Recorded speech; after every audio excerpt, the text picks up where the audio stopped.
오늘 말씀의 제목은 창조주와 창조라는 제목으로 말씀 나누기를 원합니다. 창세기를 읽으면 항상 질문 받는 게 있습니다. 어떻게 그렇게 창조했는가? 하나님의 창조가 어떻게 해서 그렇게 가능한가? 이런 질문을 가장 많이 합니다. 왜 이런 질문을 하냐면 하나님의 창조에 대한 어떤 관념이나 정의가 없기 때문에 그렇죠. 없다라는 것은 우리가 알고 있는 기존의 창조라는 개념, 기존에 무엇을 만든다는 개념으로 하나님의 창조하심을 바라보기 때문에 하나님이 말씀하시는 그 창조의 개념을 모를 수밖에 없는 것이고 그 잘못된 다른 창조의 개념으로 하나님의 창조 기사를 읽어가니까 창조 기사에서 원래 드러내고자 했던 그 어떠한 것은 사라지고 우리의 궁금증만이 계속 남게 된다는 것입니다. 그래서 창세기 1장과 2장 단 2장인데도 불구하고 이 창조 기사에 대한 오해들이 굉장히 많고 수없이 많은 질문들이 있게 됩니다. 그 대표적인 것이 뭐냐면 정말 이게 가능한 일이냐? 정말 이것이 과학적으로 입증할 수 있느냐? 이러한 질문들이 굉장히 많습니다. 우리 시대에 가장 신뢰받는 것이 무엇입니까? 과학입니다. 특별히 지금 과학을 배워가고 있는 학습 중에 있는 다인이나 재영이 입장에서는 이 성경을 보면서 과학적이지 않다. 이거 어떻게 이러냐. 또 합리적이지 않다. 논리적이지 않다. 이런 생각을 할 수밖에 없는 것이죠. 그래서 과학적인 어떤 그 해명을 창조가 정말 과학적으로 이걸 입증할 수 있는가, 입증해야 되는 거 아니냐라고 하면서 이것을 요구하는 경우가 굉장히 많습니다. 그런데 창세기 1장과 2장을 수없이 읽어도 창조에 대해서 과학적 증명은 찾아보기가 어렵습니다. 창조에 대해서 과학적으로 입증할 수 없다는 말이 뭡니까? 과학이라는 건 어떤 거죠? 지금 우리가 감지할 수 있는 어떤 그런 세상의 일들을 통계학적으로 뽑아내서 그것을 원리로 삼는 것이 과학이에요. 그러니까 인간이 인지할 수 있는 어떤 영역 안에서의 것들만 이야기할 수밖에 없는 거죠. 인간이 인지할 수 없는 영역은 비과학이라고 이야기를 합니다. 그래서 과학자들도 안 믿어요. 그러니까 예전에 150년 전에 원자가 어쩌고 저쩌고 이야기했던 것들이 이제는 뭡니까? 원자 이야기 그 밑에까지도 이야기를 하는 거죠. 감지가 되거든요. 그러니까 전에는 감지 못해서 과학이 아니었던 것이 이제는 감지하면서 과학이 돼버리는 시대. 또 어떻습니까? 과학이라는 것이 정말로 합리적입니까? 그렇지 않아요. 저 초등학교 다닐 때, 국민학교 다닐 때는 태양계가 수금주야 목도 천해 명까지 이겼습니다. 명왕성까지였습니다. 그러나 지금 배우는 아이들한테 물어보십시오. 태양계 어디까지죠? 명왕성은 아니에요. 이거 누가 정한 겁니까? 그냥 사람들이 천체 물리학자들이 모여가지고 그냥 본인들이 정해버렸어요. 그리고 이것을 과학이라고 이야기를 합니다. 그러니까 과학이 굉장히 사실은 비합리적이고 과학이 과학답지 못한 일들을 늘 하면서도 과학이 최고이고 과학이 최고의 신앙이 돼버린 것이 우리 시대의 모습입니다. 그래서 창세기 1장과 2장도 창조에 대한 과학적 입증이 없기 때문에 믿지 못하는 것이고 또 믿긴 믿지만 과학적으로 믿고 싶어하는 사람들이 생겨나는 거예요. 그래서 유신 진화론자들이 생겨나는 것이죠. 그래서 성경에 대해서 해석을 달리합니다. 또 이와는 반대로 과학적 입증이 불가능하기 때문에 이거는 진리라고 보기는 어렵고 그냥 문학적으로 그냥 비유를 들어놓은 거다라고 이렇게 성경을 보기 시작해요. 그래서 창세기 1장과 2장을 이거는 그냥 팩트가 아니라 이거는 신화이다라고 보는 분들이 굉장히 또 많다는 것입니다. 이것이 기독교 내에서 이루어지는 일들이에요. 우리가 어떤 교단들이 자유주의 교단이라고 일컫는 것은 뭐냐면 이런 성경관의 차이가 생겨나기 때문에 그래요. 그래서 창세기 1장과 2장의 이야기들을 신화로 간주하면서 후대 사람들이 원래 이야기는 더 단순했는데 계속 첨가하는 것이다 하면서 비평학적으로 이 성경을 보기도 한다는 것입니다. 그러나 바울과 베드로는 뭐라고 이야기했냐면 디모데전서 1장 4절에 신하와 끝없는 족보에 몰두하지 말게 하려 함이라. 이런 것은 믿음 안에 있는 하나님의 경륜을 이름보다 도리어 변론을 내는 것이다 라고 이야기하면서 바울 선생은 뭐라고 이야기했냐면 신화로 성경을 바라보는 것은 사람 생각이고 사람의 다툼, 변론하는 것밖에 불구하지 않는다.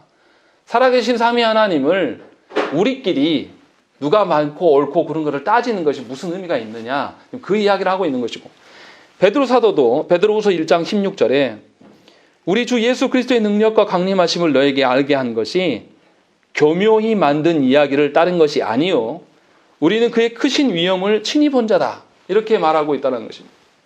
그러니까 살아계신 하나님은 정말로 당신이 행하신 바를 그대로 우리에게 알리시는 것이고 이것이 사실이었음을 분명히 이야기를 하고 있는 것입니다. 그런데도 불구하고 같은 기독교 내에서도 자유주의 신학을 띠고 있는 교단들과 또 그런 신학자들은 계속해서 창세기 1장과 2장을 과학적이나 아니면 신화적인 개념으로 또 아니면 다른 방식으로 곡해하면서 해석하기 시작한다는 것이죠. 제가 고린도전서 설교가 끝나고 창세기를 해야 되겠다는 생각이 든 게 뭐냐면 우리 교우들 가운데도 성경을 읽으면서 이런 관점으로 질문하는 분들이 굉장히 많아요. 자기가 이해 안 되면은 성경이 아닌 것이고 자기가 인지하지 않으면 삼위 하나님이 계시지 않는 것처럼 생각하는 경우가 굉장히 많으나 이런 관념을 벗어던지지 않으면 성경을 읽을 수가 없습니다. 창세기 1장 1절과 2절부터 읽혀지지 않아요. 읽을 수가 없게 되는 것이죠. 분명히 창조라는 것은 인간의 어떠함으로 설명할 수가 없습니다. 해명할 수가 없어요. 왜냐하면 인간은 창조를 본 적도 없고 경험한 적도 없어요. 사람이 만든 것은 뭡니까? 그냥 어떤 재료를 통해서 그 재료를 근간으로 인해서 뭔가 바뀐 거지 아무것도 없는 상태에서 무언가를 만들어내는 것, 이거는 우리는 경험한 적이 없습니다. 그래서 사람이 진화론에 끌리는 이유가 뭡니까? 진화는 뭐에서 계속 발전해 왔다는 식으로 설명을 해요. 무에서 유를 이야기를 하지 않습니다. 그런데 진화도 엄밀히 들어가면 뭡니까? 그냥 아무것도 없었는데 우연히 뭐가 됐다. 결국은 자기들도 과학적이지 않거든요. 그런 것을 이야기하고 그것을 믿고 신봉한다는 것입니다. 그래서 분명히 창조는 하나님의 일하심을 인간이 다 할 수 없어요. 신비에 쌓여있는 부분이 분명히 있는 것이고 하나님이 말씀하신 것 안에서 우리가 진리를 찾을 수밖에 없다는 것입니다. 다시 말하면 우리가 이 창세기를 읽으면서 하나님의 말씀하신 것을 우리가 증명하려고 읽으면 곤란하다는 것입니다. 정말 원래 봐야 할 것들을 보지 못하게 된다는 거죠. 이미 창세기는 하나님의 존재하심을 이미 전제해놓고 지금 이것을 기록하고 있는 거예요. 그러니까 성경은 믿는 자들만 읽고 이해할 수 있는 것이고 믿는 자들에게 성령 하나님이 역사하셔서 하나님의 어떠하심을 알려주는 방식이라는 것이죠. 이것을 지금 우리가 알아야 된다는 것이죠. 그래서 창조 기사를 통해서 우리가 무엇을 알아야 될 것인가, 이것이 굉장히 중요합니다. 창조 기사를 과학에 의지해서 또는 어떤 신화로 보는 관점은 뭐에만 집중하는 거냐면 창조 사건 자체에만 집중하는 거예요. 창조 사건 자체에만 집중하니까 정말 이것이 이렇게 된 거야? 정말 이런 거야? 이런 것만 보는 거예요. 뭐가 빠진 거죠? 창조하신 하나님은 빼고 던져버린 거예요. 그러니까 창조 자체만에 집중하는 것이고 창조주 하나님에 대한 의지가 어떤 의식이 없기 때문에 창조 사건에만 집중하게 된다는 것입니다. 그러나 성경이 어떤 책입니까? 소요리 문답 제3문에서는 뭐라고 이야기합니까? 성경은 사람이 하나님에 대해서 믿어야 할 바와 하나님께서 사람에게 요구하는 바가 무엇인지를 기록한 것이다 라고 두 가지를 이야기하는 것이죠. 칼빈식으로 이야기하면 지난주에도 말씀드렸지만 하나님을 아는 지식과 또 사람을 아는 지식이 성경의 기록의 목적이다 라고 밝히고 있는 것입니다. 그러니까 성경은 결론적으로 이야기하면 사람의 구원에 대한 책이에요. 그런데 그 하나님께서 구원을 통해서 구원을 이루어 가시는 위해서 무슨 일을 하셨고 또 우리에게 무엇을 요구하시는가, 이것에 대한 책이라는 것이죠. 그렇기 때문에 하나님의 구원의 관점에서 하나님의 누구신가에 대한 것을 전제하고 성경을 볼 수밖에 없다는 것이죠. 그러니까 성경을 읽어가면 읽어갈수록 어떻습니까? 삼위 하나님과의 친밀성과 관계성이 더 드러나는 거예요. 그런데 일반 종교에서는 어떻습니까? 신이 누구이고 신이 어떤 성품을 갖고 있고 신이 무엇을 좋아하는지 별로 관심이 없어요. 그냥 뭐만 하면 됩니까? 내 소원을 작은 예물 드려서 신이 받고 내 소원풀이 해주면 그게 만족하는 게 이게 일반적인 종교예요. 다른 종교들은. 그러나 우리가 믿는 하나님은 그런 방식으로 알 수가 없어요. 그런 방식으로 종교 생활을 하는 게 아니란 말이죠. 우리가 하나님 앞에 설 때에 인격적인 하나님 앞에 서 있기 때문에 하나님이 어떠한 분이시고 하나님이 우리를 향해서 무엇을 하고 계시고 그 하시는 목적이 또 있고 그러면 또 우리가 그 하나님과 어떤 관계를 맺어가야 될 것인가 이 중심으로 볼 수밖에 없다는 것이죠. 그렇기 때문에 성경을 읽을 때에 온 우주 만물의 주권자이신 하나님의 관계를 제거해버리고 그냥 객관적인 지식으로만 받아들이게 되면 성경을 이상하게 읽는 것입니다. 이런 방식으로 읽기 때문에 이단들이 나타나는 거예요. 창조 기사를 대할 때도 우리가 보아야 될 게 뭡니까? 하나님을 만나야 돼요. 하나님이 창조하신 그분, 창조주가 누구이신가? 그 창조주가 또 어떤 방식으로 창조를 이뤄가시고 또 창조를 이뤄가신 의도와 목적은 무엇인가? 이런 것을 살피지 않고 그냥 우리 입장에서 내가 생각해 보니까 이건 하루 만에 어떻게 이렇게 되냐? 이건 말도 안 돼. 내가 생각해 보니까 이건 합리적이지 않아. 내가 생각해 보니까 이건 실현 불가능한 거야. 라고 이렇게 보면 절대로 삼위 하나님을 만날 수가 없습니다. 하나님을 볼 수가 없다는 것이죠. 그것은 그런 방식으로 성경을 읽는 것은 하나님을 보기 위해서 성경 읽는 것이 아니에요. 하나님을 대상화시킵니다. 그래서 하나님을 연구하려고 드는 거예요. 하나님을 연구한다는 건 의미가 뭡니까? 하나님이 나보다 못한 존재이고 내가 하나님을 다스리고 하나님 주물러 갈 수 있는 그것이 연구 대상인 거죠. 이런 방식으로 하나님을 보려고 하는 그런 사람들이 굉장히 많다는 것입니다. 그럼 누가 주권자가 되는 겁니까? 하나님이 아니라 내가 주권자가 되는 겁니다. 그러니까 예수를 믿어도요. 교리를 배우고 말씀을 많이 알아도 내가 주인된 삶을 살면 내가 인정되지 않으면 내 삶에서 벌어지는 일들을 하나님께서 하고 계시다라는 걸 이것을 인정하지 못하면요. 계속 누가 주인이냐면 자신이 주인인 거예요. 그렇게 되면 하나님의 다스림 가운데 내가 서 있는 것이 아니고 하나님과 상관없는 자가 되는 거예요. 그러니까 그리스도인들이 살아가면서 내가 받아들일 수 없는 환경이 처해지면 힘들어하는 거예요. 도리어 하나님을 바르게 믿고 하나님 바르게 만나고 사는 사람들이라면 내가 상상할 수 없는 일들이 내 앞에 실현되는 거에 대해서 도리어 누구를 바라봐야 되겠습니까? 하나님께 돌아가야 되고 하나님께 의존해야 되는 것이 맞아요. 내가 상상할 수 없고 내가 기대하는 나의 모습이 아니어도 하나님의 어떠하심이 하나님의 주권자 앞에서 그 의미가 무엇인지를 살핀다라면 내가 조금 낮아지거나 내가 다른 사람들한테 무시를 당하거나 내가 존재됨이 별로 없어 보여도 상관이 없다라는 거예요. 왜냐하면 하나님이 주권자이시고 주권자이신 그분이 바로 우리 아버지신데 그 아버지 되신 그분이 우리를 버리시겠냐 이 말이에요. 지금은 낮아지고 지금은 초라해보고 사람들의 무시 가운데 수많은 질타 가운데 받고 있지만 하나님이 이유 없이 코로나를 주셨겠냐 이 말이에요. 코로나를 주셔서 교회를 욕먹게 하고 교회를 망쳐버리려고 하나님 주셨겠냐 이 말이에요. 도리어 하나님의 주권과 하나님이 놀랍게 다스리시는 거 보면서 교회에 어떤 유익이 있는가를 살피고 도리어 우리가 어떻게 하나님 앞에 서야 될 것인가를 바라봐야 되는 것이 우리의 정상적인 모습이에요. 그런데 그것이 아니고 계속 남 탓하고 종교를 탄압하는 거냐. 계속 이런 방식으로 바라보는 것은 하나님의 섭리를 인정하지 않는 태도일 수밖에 없다는 것이죠. 그래서 성경에서 성경을 바라보는 것은 과학적으로 바라보는 것이 아니에요. 논리적으로 바라보는 것도 아닙니다. 우리의 이해 정도의 어떠함에 의지해서 성경을 바라보는 것도 절대 아니란 말이죠. 물론 이 말을 오해해서 들으시면 안 돼요. 그러면 그리스도인들이 과학적이고 논리적인 것을 포기한 거냐? 그런 말을 하는 것이 아닙니다. 하나님께서 뒤에 이야기하겠지만 창조하셨을 때 과학도 또 우리의 논리적인 것도 활용하시도록 하나님께서 허락하셨어요. 그러나 하나님을 알아가는 데 일에 있어서는 우리를 뛰어넘으신 초월하신 하나님에 대한 그 기록이기 때문에 우리의 어떠함을 좀 내려놔야 된다는 것이죠. 그래서 창세기를 읽어가면서 성경을 읽어가면서 하나님의 어떠하심을 알고 하나님과의 그 교제가 점점 더 깊어져야 된다는 것입니다. 그렇게 하시도록 창조 기사를 우리에게 주신 거예요. 그러니까 성경을 읽으면서 계속 의문만 들고 계속 믿어지지 않고 이것이 정말 그래? 이런 마음이 든다면 읽는 것을 멈추시고 하나님께 간구하셔야 됩니다. 성령님께서 역사하시지 않으면 우리 능력으로 삼위 하나님을 만날 수가 없어요. 우리의 의지로 어떻게 삼위 하나님을 이해하고 해석하겠습니까? 불가능하다는 것이죠.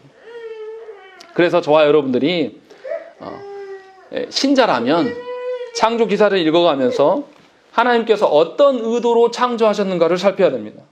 그리고 그 하나님의 의도하신 바가 창조 세계 가운데 어떤 질서로 이루어져 가고 있는가, 그렇게 어떻게 구현됐는가를 또 봐야 돼요. 그리고 나서 하나님께서 그 구현된 세계 위에 인간에게 다스림의 권한을 넘겨주셨어요. 그러면 사람이 어떤 방식으로 다스리고 어떤 방식으로 살아가야 될 것인가, 이것을 찾아야 된다는 것이죠. 이런 식으로 하나님의 관계 앞에서, 하나님 앞에서 나의 말과 나의 행함과 나의 살아가는 모든 것을 점검하는 것이 창조 기사를 읽는 합당한 태도라는 것이죠. 그러니까 첫사람 아담에게 하나님께서 처음 주셨던 그 원리와 의도와 목적을 우리가 안다라면 우리가 살아가는 목표와 우리의 살아가는 소망까지도 다 달라질 수밖에 없는 거예요. 그래서 창세기, 창조 기사는 굉장히 중요한 겁니다. 모든 그리스도인들에게 기본으로 다 돼 있어야 된다는 것이죠. 그래서 하나님 앞에서 살아감이 우리 가운데 있어야 되고, 그러니까 결론적으로 이야기하면 창조 기사를 읽으면서 누구를 만나야 됩니까? 하나님을 만나야 돼요. 창조 기사를 읽으면서 내 입장에서 과학을 만나라든지, 하나님의 그 기사를 읽으면서 내 입장에서 뭔가를 논리적으로 해명하려고 하는 이런 의식으로 하는 것은 교만한 겁니다. 그러니까 전에도 말씀드렸지만 창조 과학회 저는 별로 좋아하지 않아요. 그분들 노력하는 게 전부 의미 없다 이런 뜻은 아니지만 창조를 과학으로 어떻게 다 입증합니까? 그건 불가능한 겁니다. 과학이라는 것은 늘 오류가 있었어요. 지금도 있고요. 밝혀지지 않아서 과학으로 진리를 우리가 믿는 것뿐이지, 진리 대신 하나님을 진리가 아닌 것으로 어떻게 입증합니까? 이건 불가능한 것이죠. 분명히 아까도 언급했지만 이 창조기사야 전제가 있습니다. 처음에 뭐라고 되어 있습니까? 1절에 태초에 하나님이 천지를 창조하시니라 이렇게 되어 있습니다. 하나님이 이미 전제되어 있어요. 다른 신화들을 보면 어떻게 해요? 신이 어떻게 해서 태어나고 어떻게 해서 사랑을 나누고 어떻게 뭐 이런 이야기를 기록해놔요. 신이 어떻게 해서 생겨났다부터 이야기를 합니다. 그런데 창세기 기사는 뭡니까? 하나님이 이미 존재한 것을 이미 전제해놓고 이야기를 하고 있는 거예요. 하나님이 어떻게 존재하고 어떤 방식으로 존재 증명을 하려고 하는 기사는 한마디도 없습니다. 첫 절부터 뭐라고 하냐면 하나님이 있는데 하나님 그분이 천지를 창조하셨다. 이렇게부터 이야기를 하고 있는 거죠. 그러니까 우리가 알아야 될 것은 뭐냐면 하나님의 존재 증명을 할 필요가 있다고요? 없다고요? 할 필요 없다라는 것입니다. 이미 그걸 전제하고 이야기하고 있는 거예요. 그러니까 저와 여러분들에게 하나님의 존재하심은 너무 당연한 거예요. 성경 창조 기사를 읽는 사람들에게는 하나님의 존재는 당연한 것이고, 거기에서 더 나아가서 창조 기사를 기록하는 목적이 하나님이 누구이신가, 또 하나님이 누구이신 것을 우리가 알게 되면 하나님께 어떻게 영광을 돌릴 것인가, 이것을 전제하고 있다라는 걸 우리가 살펴야 된다는 것이죠. 그러면 이제 하나님의 창조하심을 이제 구체적으로 하나씩 살펴봅시다. 1절과 2절이 굉장히 논란이 되는 구절이에요. 왜냐하면 3절부터는 어떻습니까? 아주 구체적으로 하나님의 6일 창조를 이야기를 하시거든요. 그런데 1절과 2절은 이미 하나님이 천지를 창조했다라고 이야기를 하는데 땅이 혼돈하고 공허하며 흑암이 깊음이 있다, 이렇게 이야기하면 어떻습니까? 어떤 느낌입니까? 창조 전의 모습을 기록하고 있는 것처럼 느껴지기도 하고 굉장히 논란이 많은 구절이 1, 2절이에요. 그래서 어떠냐면 왜 창조하셨다고 해놓고 3절부터 다시 이야기하냐, 이거 문학적인 그냥 센스인 거냐, 아니면 어떤 다른 거냐고 논란이 굉장히 많은 구절이라 따로 오늘 설교를 하는 거예요. 자, 그러면 이제 보시면 뭐라고 되어 있습니까? 태초에 라고 되어 있습니다. 우리 성경에는 태초에라고 이제 되어 있는데요. 원래 원어로 해석을 하면 하나님이 천지를 창조하실 때에 그 시작에 이렇게 해석하는 게 더 이해하기가 쉽습니다. 무슨 말이냐면 하나님께서 태초에 천지를 창조하셨다고 이야기했을 때 하나님이 창조하신 것이 뭡니까? 1절에서 뭐예요? 네, 천지, 또요. 1절이 있지 않습니까? 네, 태초예요. 시간이에요, 시간. 하나님께서 시간도 창조하심을 이야기하고 있는 거예요. 그러니까 첫 시작도 하나님께서 창조하심으로 시작된 것이고, 그 시간을 창조하신 하나님, 그리고 천지는 공간의 개념으로 봤을 때 공간을 창조하신 하나님을 이야기를 하고 있는 것입니다. 그러니까 하나님께서 시공간을 모두 창조하셨다라고 이야기를 하고 있는 거죠. 그러나 우리는 시공간에 얽매여 있는 존재이기 때문에 이것을 증명할 수가 없어요. 시공간에서 우리가 자유로운 존재가 아니라 시공간에 의해서 우리는 흘러가는 존재이기 때문에 우리가 다 증명할 수 없어요. 그러나 중요한 것은 뭐냐면 하나님이 시공간을 창조하셨다. 공간만이 아니라 보여지는 어떤 그런 것만이 아니라 시간까지도 창조하신 하나님이다라는 것을 처음에 이야기를 하고 있고, 그런데 이제 2절 보시면 뭐라고 되어 있습니까? 2절 한번 읽겠습니다. 읽겠습니다. 시작.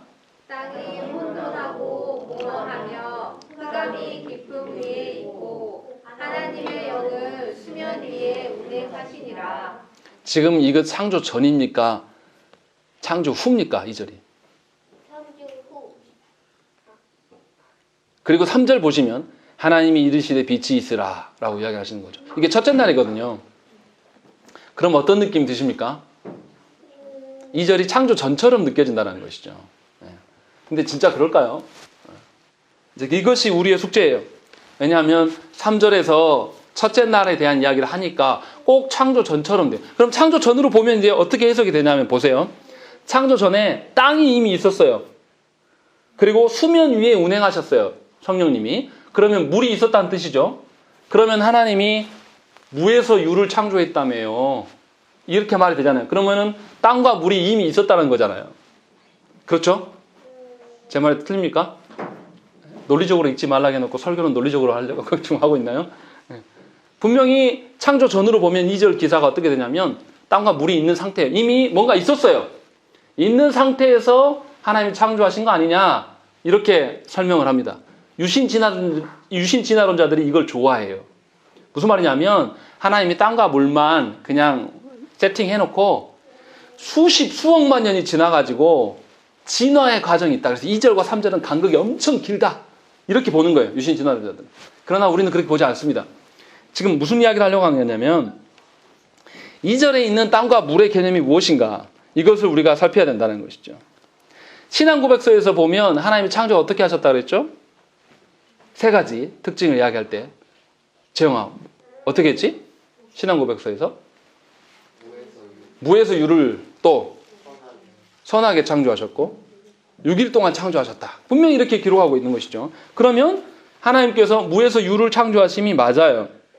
그러면 이것을 이제 어떻게 봐야 되느냐? 이 문제가 생깁니다. 보세요. 1절에 천지라고 되어 있습니다. 하늘과 땅이라고 되어 있어요. 그런데 1절에 있는 이 하늘 단어는 샤마임입니다. 그리고 땅은 예레츠라는 단어예요. 그런데 이 샤마임이란 단어가 우리가 말하는 그 공간으로서의 하늘이냐? 이게 아니라는 겁니다. 왜냐하면 두 번째 날이 하나님께서 6절 보시죠. 6절 읽겠습니다. 네. 죄송합니다. 7절. 6절 읽어도 되겠네요. 6절 읽겠습니다. 시작. 하나님께 이르시되 물 가운데에 궁창이 있어 물과 물로 나뉘라 하시고. 예, 여기서 궁창이 뭡니까? 궁창이 하늘이에요. 공간이란 말이죠. 성경 기자가 이상하게 앞에서 하늘이라고 하는 단어를 쓰고 궁창이라는 단어를 따로 써요. 우리나라 번역도 그렇게 나눠서 써 있고. 그러니까 앞에 1절에는 샤마임이라는 단어를 이야기를 하고 있고 뒤에는 다른 단어로 또 하늘을 설명하고 있습니다.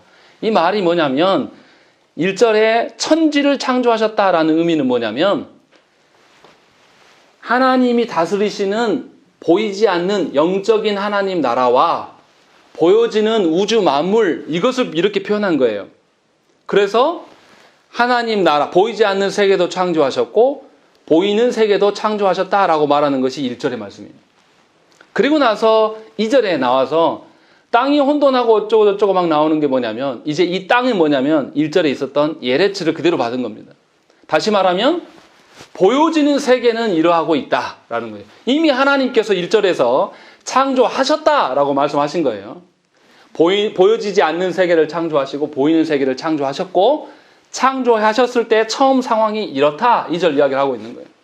그러니까 보여지는 이 지구가 혼돈하고 공허하며 흑암이 깊다 이렇게 이야기합니다. 그러니까 처음 하나님이 창조해 놓으셨을 때에 아직 바다도 관리해주지 않고 뭐도 안 했어요. 첫날이에요. 그런데 그 상태가 이렇다라고 지금 이야기를 하고 있는. 그리고 나서 그 가운데서 하나님이 빛에 대한 이야기를 하고 계시다. 지금 그 이야기를 하고 있는 겁니다. 그러니까 2절에서 말하는 땅과 셋째 날에서 말하는 땅의 개념이 약간 달라요. 보이는 세계의 어떠함을 이야기하는 것이 2절인 것이죠. 그래서 지금 그렇게 기록하고 있는 거예요. 그러니까 하나님께서 창조하심을 다시 생각해 보면 하나님께서 시간과 공간을 창조하셨고 또 하나님께서 보이지 않는 세계, 영적인 세계뿐만 아니라 보이는 세계까지도 창조하고 계신다. 지금 그 이야기를 하고 있고 그러나 2절부터는 무슨 이야기를 하냐면 보이는 세계와 보이지 않는 세계가 있는데 보이지 않는 세계가 우리가 감지할 수 있습니까? 감지할 수 없거든요. 보이지 않는 세계에 대해서는 하나님 말씀하시지 않으세요. 보이는 세계만이 이렇다라고 2절부터 쭉 이야기를 하고 계시는 것이죠. 이런 관점으로 2절을 봐야 된다는 거예요. 그러니까 하나님께서 보이지 않는 세계를 1절에서 언급을 했고 이제 2절에서는 보이는 세계가 이러하다라고 지금 설명을 하고 있는 것이죠. 그래서 창조의 기사를 보면 처음에 전 우주에 대해서 창조하셨다. 보이는 세계를 창조하셨다라고 말하고 바로 뭐부터 이야기하냐면 그 관점이 지구로 집중돼서 창조 기사가 기록돼요. 빛에 대한 이야기, 그리고 낮과 밤에 대한 이야기를 한 다음에 그리고 나서 땅에 대한 이야기하면서 지구로 계속 이제 좁혀지면서 창조 기사. 그러니까 사람이 인지할 수 있는 영역 안으로 창조 기사를 설명해 들어가고 계신다라는 것이죠. 이런 특성을 갖고 지금 기사를 쓰고 있다라고 설명하고 있는 겁니다. 그런데 처음 하나님께서 창조하셨을 때 지구는 혼돈하고 공허하며 흑암이 깊음 위에 있고 하나님이 쉬는 수면에 운행하시니라 이렇게 되어 있는 것입니다. 그러니까 2절에서 언급된 땅과 물은 아직 형체를 알아볼 수가 없어요. 그러니까 아무것도 없는 상태에서 새로이 창조된 땅의 모습을 막 이야기를 하고 있는 것입니다. 그러니까 여기서 우리가 한번 생각을 해봐야 될 게 있습니다. 하나님께서 창조를 단숨에 하실 수도 있어요.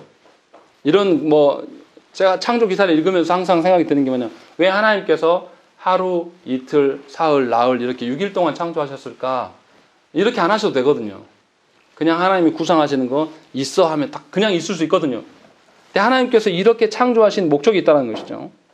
왜 하나님께서 이렇게 완벽하게 한 번에 끝나는 그런 창조작을 하시는 것이 아니고 어떠한 중에 있는 것에서 단계를 두면서 설명하시는 것일까? 왜 이렇게 창조하셨을까를 우리가 한번 생각을 해봐야 돼요. 보세요. 하나님께서 혼돈과 공허와 흑암 중에 있는 것들에게 빛을 주시고 질서를 주심으로 하루하루 지나갈수록 어떻습니까? 점진적으로 완성되어져 가는 모습을 볼 수가 있어요. 또 이 하나님께서 점진적으로 질서와 아름다움을 더해 가시면서 창조가 더 풍성해지는 것을 기록하는 방식을 택하고 있다는 것이죠. 그러니까 이것을 창조물에 적용하면 이런 겁니다. 첫사람 아담이 창조했을 때 완벽한 인간으로 창조하셨습니까? 아니면 더 자라가고 성장해야 될 인간으로 창조하셨습니까? 자라가야 될 인간으로 하나님께서 창조해 놓으셨다는 거죠. 무슨 말이냐면 하나님 창조가 불완전하다 이 뜻을 말하는 것이 아니에요. 하나님이 처음부터 창조하셨을 때에 사람이 온 우주 만물에 충만하고 풍성해져서 다스려가는 식으로 해서 하나님의 다스림이 무엇인지를 더 발현시켜야 될 인간으로 하나님 창조해 놓으셨단 말이에요. 하나님 처음 창조하셨을 때 공허함 중에서 생명의 풍성함으로 질서 있는 방식으로 이렇게 쭉 만들어가는 것처럼 이것을 사람에게 적용하면 똑같은 개념으로 첫사람 아담이 에덴 동산에서 창조됐으면 완벽한 인간이었냐? 그렇지 않다라는 거죠. 에덴 동산에서 이 아담도 계속 피조 세계를 알아가고 배워가면서 하나님 창조 질서를 더 알아가고 점점 성숙하고 자라가야 될 인간이에요. 그러니까 이것을 우리에게 적용하면 이런 거죠. 아담이 타락하지 않았더라도 사람은 과학이 있었을 거예요. 계속 성장해 하나님의 자연 만물을 알아가야 되는 그리고 그것 위에 하나님 나라를 실현해 가야 될 사명이 있기 때문에 성장해 가야 될 어떤 그런 개념으로 창조했던 거예요. 이것을 우리에게 적용하면 이런 겁니다. 하나님께서 예수 믿은 우리들에게 완벽함을 원하십니까? 아니죠. 하나님 우리를 인내하고 기다려주신 하나님이에요. 하나님 창조도 그렇게 하셨다라는 거예요. 우리를 위해서. 그래서 점진성에 대해서 하나님께서 지속성에 대해서 하나님께서 이야기를 하고 있는 거예요. 그러니까 창조된 우리들이 기억해야 될 게 뭐냐면 하나님 앞에서 자라가야 돼요. 하나님 이런 방식으로 하나님이 기사를 쓰고 있다는 거죠. 그러니까 피조 세계를 창조하신 하나님의 그 창조 방식을 닮아서 우리 역시도 피조 세계 가운데 하나님의 영광이 드러나도록 하나님 앞에서 우리의 존재가 성화되어져 가는 필요가 분명히 있다는 것을 이 기사에서 볼 수가 있는 것이죠. 이것이 하나님의 은혜입니다. 하나님이 단박에 이뤄놓으시고 우리들에게도 그 엄밀한 기제로 이렇게 하면 우리 중에 견딜 사람이 누가 있겠습니까? 예수 믿는 사람이 제가 목사인데 처음부터 예수 막 이제 믿기 시작한 사람에 가서 이 목사가 배운 성경 지식의 기준으로 대입하면 누가 예수 믿겠습니까? 목사도 못 살아요, 그렇게. 그렇게 살아남을 수 있는 인간이 하나도 없다라는 거죠. 근데 하나님께서 그렇게 하시지 않았다라는 거예요. 창조 때부터. 그러니까 우리가 잘 알아들어야 돼요. 하나님의 우리 연약함을 모르시는 것이 아니에요. 우리의 부족함을 모르시는 것이 아니고 타락하기 전에 아담의 어떠함을 하나님께서 이런 방식으로 주셨다라는 거죠. 그러니까 우리에게 계속 기회를 주고 계시는 하나님을 볼 수가 있는 것입니다. 또 어떻습니까? 2절에 보시면 혼돈하고 공허하며 흑암 중에 있다라고 이제 설명하고 있는 것이죠. 땅이 혼돈하다는 의미는 아직 어떤 생명체도 없다는 것이고 살 수 없다는 것이고 공허하다는 것은 생명체가 존재하지 않는다 이런 뜻이죠. 그러니까 처음 하나님이 창조하셨을 때 상태가 그렇다는 거죠. 보이는 세계를 처음 이야기했을 때 에레미야도 이런 비슷한 뉘앙스의 말을 합니다. 에레미야 4장 23절부터 26절에 보시면 제가 읽어드리겠습니다. 보라, 내가 땅을 본즉 혼돈하고 공허하며 하늘에는 빛이 없으며 내가 산들을 본즉 다 진동하며 작은 산들도 요동하며 내가 본즉 사람이 없으며 공중의 새가 다 날아갔으며 보라, 내가 본즉 좋은 땅이 황무지가 되었으며 그 모든 성읍이 여호와의 앞 그의 맹렬한 진노 앞에서 무너졌으니 라고 되어 있습니다. 에레미야 선지자가 하나님의 심판에 대해서 이야기를 하는데 하나님 언약을 벗어난 이스라엘을 하나님께서 심판하실 텐데 그때 뭐냐면 공허하다, 빛이 없다, 황무지가 된다 이런 이야기들을 하고 있는 것이죠. 이게 뭡니까? 하나님이 심판하시는 날, 하나님이 운행하시지 않을 때, 하나님이 부재하실 때에 어떠한 일들이 일어나는가를 설명하고 있는 거예요. 그래서 처음 창조기사에서 이야기하는 것도 우리에게 알려주는 겁니다. 하나님이 창조하시지 않았으면, 하나님이 창조하셔놓고 질서를 주시지 않았다라면 우리는 아무것도 아니다. 그것을 지금 2절에서 이야기를 하고 있는 것이고. 그런데 놀라운 것은 뭐냐면 그 공허하고 흑암이 깊음 위에, 혼돈하고 공허하고 흑암 깊음 위에 누가 계십니까? 성령님이 계심을 이야기를 하고 있는 것입니다. 무슨 말씀이냐면 아담에게 하나님께서 비유를 들면 이런 거죠. 우리 아이들에게 우리 아이들, 우리 시대의 아이들은 뭐가 문제입니까? 못 먹어서 문제입니까? 아니면 비만이 문제입니까? 비만이 문제예요. 이 아이들에게 먹을 것이 없어서 못 먹었다라고 이야기하면 아이들은 이해를 못 합니다. 왜냐하면 그래 본 적이 없거든요. 그걸 경험해 본 적이 없어요. 그래서 그 자신의 원래 모습이 어떠한지를 몰라요. 무슨 말이냐면 2절의 기능은 어떤 거냐면 하나님께서 창조 막 하셨을 때 하나님이 창조하셨을 때의 그 상태로만 있어도 우리는 존재하지 못한 존재라는 것을 이야기를 하고 있는 거예요. 그런데도 하나님은 거기 안에서 이미 계셨다. 우리가 존재하든지 말든지 간에 하나님은 그곳에 계셨고 거기서 일하고 계심을 이야기를 하고 있는 겁니다. 그래서 여기서 운행한다는 단어를 성경에 딱 2번 나옵니다. 여기하고 신명기 32장 11절에 나와요. 뭐라고 되어 있냐면 마치 독수리가 자기의 보금자리를 어지럽게 하며 자기의 새끼 위에 너풀거리며 그의 날개를 펴서 새끼를 받으며 그의 날개 위에 그것을 엎는 것 같이 여호와께서 홀로 그를 인도하셨고 그와 함께한 다른 신이 없었도다. 신명기에서 그 이야기를 하고 있는 것입니다. 무슨 말이냐면 하나님은 홀로 계신 분이며 하나님 외에는 아무것도 없다. 그러함에도 불구하고 하나님께서 창조를 감행하시고 창조하시는 가운데 질서를 잇는 점진적인 성장의 방식으로 하나님께서 행하고 계신다라고 이야기를 하고 있는 것이죠. 그러니까 하나님께서만이 성령님께서만이 유일하고 지속적으로 계속해서 움직이고 피조세계를 돌아보시고 그렇게 해서 창조가 시작되고 있다. 지금 그 이야기를 하고 있는 것입니다. 그러니까 1절, 2절의 기능이 하나님의 창조하심이 무엇이고 하나님이 창조하실 때의 원 상태가 창조 전을 이야기하는 게 아니라 창조 막 시작했을 그 상태에도 질서가 없고 아무것도 없는 그런 상태와 같다. 그런 중에서 하나님께서 하루하루 우리를 위하여서 우리의 살아갈 방편을 위하여서 공간을 계속 구성해 내시고 질서를 부여하심으로 거기에 동식물을 집어넣으시고 마지막으로 인간을 집어넣으셨다. 지금 그 기능으로서 이야기를 하고 있는 것입니다. 그러니까 우리에게 창조를 바라보고 있는 우리의 입장에서 어떻습니까? 모세오경을 이야기하는 첫 시작을 이렇게 하고 있다는 거예요. 모세오경이 뭡니까? 모세오경 안에 주가 되는 게 뭡니까? 모세오경을 히브리 사람들은 토라라고 이야기를 해요. 토라는 율법이거든요. 모세오경 안에 율법이 다 나옵니다. 그런데 하나님께서 처음부터 율법을 제시하신 것입니까? 아니에요. 처음부터 율법을 제시하시는 것이 아니라 하나님이 창조부터 이야기합니다. 하나님이 아무것도 없는 중에서도 유일하게 홀로 되셔서 지속적으로 우리를 독수리가 새끼를 자기 날개 그늘 아래 모으는 것처럼 돌보셨음을 지금 이야기를 하고 있는 거죠. 그래서 우리가 존재된 거예요. 하나님께서 그런 방식으로 우리에게 찾아오신다는 거예요. 말씀에 대해서 기준만 가지고 성도들의 연약함에 대해서는 여지를 두지 않습니다. 말씀의 기준으로 가지 말자는 뜻이 아니에요. 말씀의 기준으로 가야 됩니다. 그러나 연약함을 하나님께서 지켜봐 주시고 하나님께서 기다려 주심에 대해서 창조 기사 때부터 이야기하고 있으면 우리가 잊어버리면 안 됩니다. 모세오경을 시작할 때에 바로 토라 이야기를 하지 않습니다. 다 창조하시고 창조하신 것 안에 당신의 어떠하심을 드러내신 다음에 그리고 나서 창조된 그 위에서 아담과 하와에게 문화명령을 주시는 것이죠. 이것이 지금 창조기사에서 이야기를 하고 있는 거예요. 그러니까 저와 여러분들이 하나님의 창조를 보면서 하나님을 향해 하나님께서 얼마나 늘 그곳에 계시면서 우리를 향하여서 여상하신 분인가를 살펴야 된다는 것이죠. 우리는 하나님 앞에 늘 한결같지 않아요.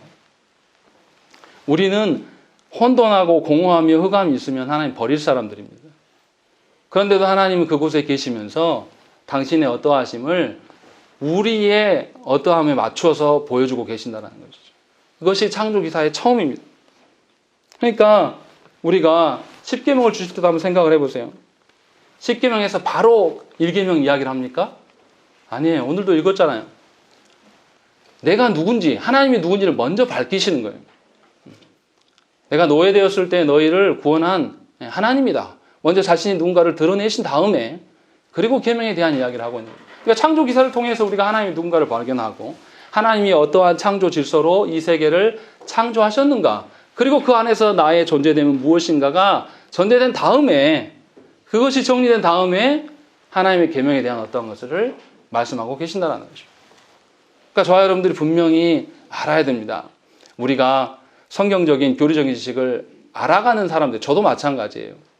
그런데 그것이 목적이 되기보다 그 이전에 하나님이 누구시고 하나님 앞에서 나는 어떤 존재인가, 내가 어떤 자세를 취해야 되는가가 더 중요한 것이죠. 그것이 아니고 하나님을 알아가는 것이 목적이 되면 아까도 말씀드렸지만 하나님을 연구하려고 듭니다. 하나님 주신 말씀으로 하나님의 사랑을 전달하는 자가 아니라 하나님의 그 두려움과 공포스러움만 전달하는 경직성밖에 드러나지 않는다는 거예요. 창조기사에서 처음부터 그 이야기를 하고 있는 겁니다. 그러니까 하나님이 여전히 변함없이 창조주로서 우리에게 서 계시는 것이 엄청난 은혜예요. 단박에 그냥 이루실 수 있는 창조를 한 번에 정리할 수 있는 그 창조, 하나님의 어떠하심이 아니라 하나님께서 단계를 두셔서 점진적으로 우리에게 베푸심을 우리가 보셔야 되는 것이죠. 그 가운데 우리가 존재하는 것입니다. 그러니까 이런 거예요. 성경의 창조기사에서 첫날 처음 창조하셨을 때 공허함과 흑암과 그 혼돈 속에 있으셨으나 하나님은 늘 일하심으로 말미암아 우리가 모든 찬란한 피조세 가운데 아담과 하와가 있었던 것처럼 하나님께서 우리 인생 가운데도 똑같이 그렇게 행하신다는 거죠. 지금 당장 첫날에 우리가 있었다면 어떻겠습니까? 첫날에 우리가 사람이 본 사람이 있습니까? 없죠. 존재할 수가 없는 구조이기 때문에. 그러나 하나님께서는 그 가운데 여전히 계셨었고 그 일들을 행하셨다는 거죠. 그러니까 우리의 어떠함으로, 우리 생각의 어떠함으로 창조 기사를 이야기할 수도 없고, 다만 하나님께서 우리에게 보여주시는 그 어떠한 것을 발견하면서 창조의 특징을 살펴야 된다는 것이죠. 하나님은 이미 전제하시고 하나님 존재하심이 전제되어 있고 그것 위에서 하나님의 그 베푸심이 온전히 드러나고 있는 것입니다. 그것이 창조기사를 바라보는 우리의 시각이 되는 것이죠.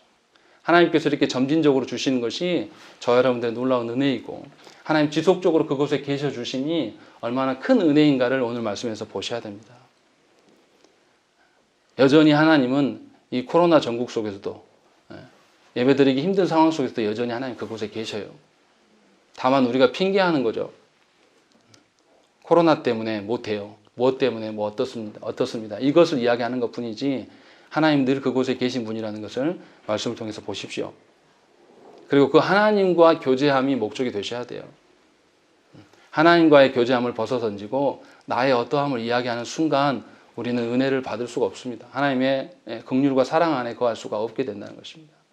그래서 분명히 오늘 창조기사에서 우리가 누구를 만나야 되나, 우리가 어떤 방식으로 신앙생활을 해나가야 되는 것인가, 또 하나님께서 우리에게 주신 그 인생의 삶에서 우리가 어떤 원리로 살아가야 될 것인가, 이거를 알고 깨닫기 위해서 하나님께 구해야 된다는 것이죠. 그래서 하나님이 창조하시는, 또 우리에게 주신 인생이 이 창조와 어떤 연관성이 있는가, 어떤 연계를 띠고 살아가는가를 여러분들이 점검하시고 하나님께 간구하시기를 간절히 축원합니다. 우리 함께 기도하겠습니다.